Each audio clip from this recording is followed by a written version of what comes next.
काल तुम्ही मुख्यमंत्र्यांची भेट घेतली आहे, नेमकं काय या भेटीमागचं कारण समजायचं आपण भाजपवासी होणार का? नक्कीच कसं आहे की मी काल माननीय मुख्यमंत्री देवेंद्रजी फडणवीस यांची सदिच्छा भेट घेतली.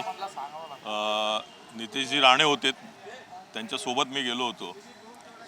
मला बरं वाटलं एवढं की मला त्यांनी तात्काळ भेट दिली, माझी कदर केली, मला बोलून घेतलं बंगल्यावर.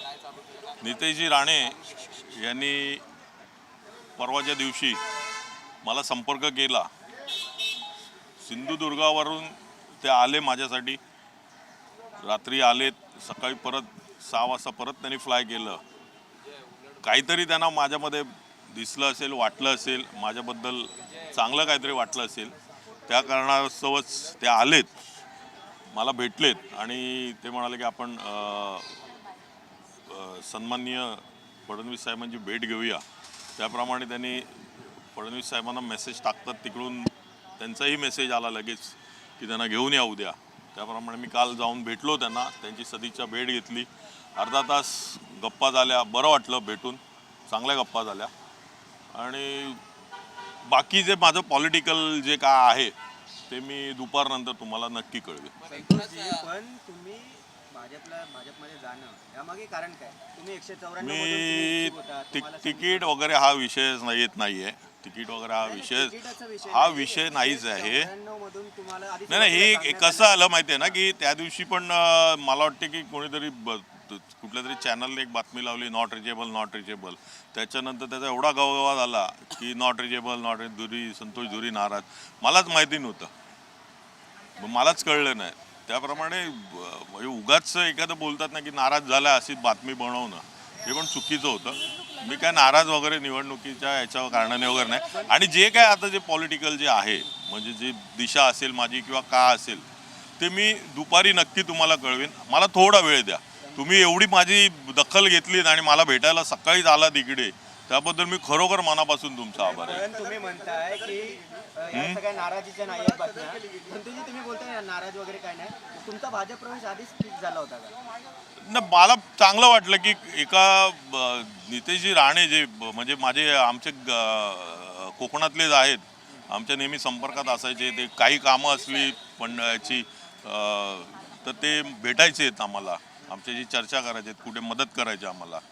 ते बरं वाटलं की ते स्वतः एवढे आलेत तिकडून, सिंधुदुर्गावरून रात्री प्रवास करून आले संध्याकाळी. आणि तसेच परत सकाळीच त्यांची दुसऱ्या दिवशी वॉरंट होता त्यांच्यावर सिंधुदुर्गामध्ये कोर्टामध्ये, तो कॅन्सल करायचा होता, तरी पण ते येऊन मला भेटलेत. आणि हो, नक्कीच. मी सांगतो ना तुम्हाला, मी दुपारी बोलतो ना, मग मी कृपा करून नाही आता मी आम्ही ज्या धुरींना ओळखतो की प्रत्येक वेळी पक्षासाठी धावून जाणारे, प्रत्येक वेळी आवाज उठवणारे धुरी आम्हाला माहिती आहेत. मग अशी वेळ का आली की आपल्याला हा नक्की मी याच्यावर दुपारनंतर प्लीज रिक्वेस्ट आहे माझी. मला माझ्याशी कोणी संपर्क साधला नाही, माझ्याशी कोणी बोललं नाही. संदीपजी देशपांडे तुमचे अत्यंत जवळचे आहेत, जयवीरूची जोडी. त्यांनी पण माझ्याशी संपर्क झाला, माझ्याशी कोणी संपर्क साधला नाही. मी आज नेहमीप्रमाणे इकडे आलो, इकडे मला भेटलेत ते मित्र म्हणून मला भेटलेत ते. पण ती जर नक्कीच कायम राहील आता जर त्यांनी ठेवली तर.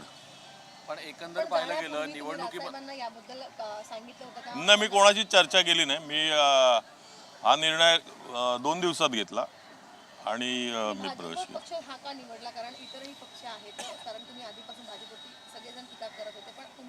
जसे आम्ही सगळ्याच पक्षावर टीका करत होतो, विरोधक असला की एकमेकांवर टीका करतो, तसे वेगवेगळ्या पक्षावर केली.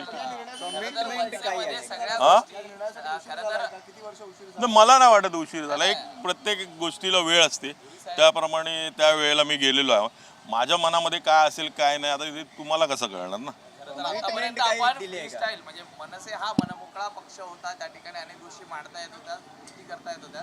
मात्र आता तुम्ही भाजपमध्ये जाता, तिथं तो पक्ष बघितला तर आपण शिस्त ही खूप प्रिय आहे, त्याकडे आपण आता. नक्की मी शिस्तप्रिय आहे. मी डिसिप्लिनरी सर्व्हिसमध्ये होतो, मी फायरमध्ये होतो एअरपोर्टला.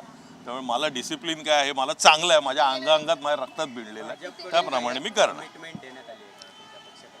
हे बघ कसं आहे माहिती आहे ना, कुठली अटी शर्तीवर जाणं ना हे मला पटत नाही. त्याप्रमाणे मी ज्यावेळेला मनसेमध्ये पण प्रवेश केलेला, तर आम्ही आलो ज्यावेळेला साहेबांबरोबर, त्यावेळेला आम्ही कुठल्या साहेबांना अटी शर्ती नव्हत्या सांगितलेल्या की आम्हाला हे करा आम्हाला ते करा.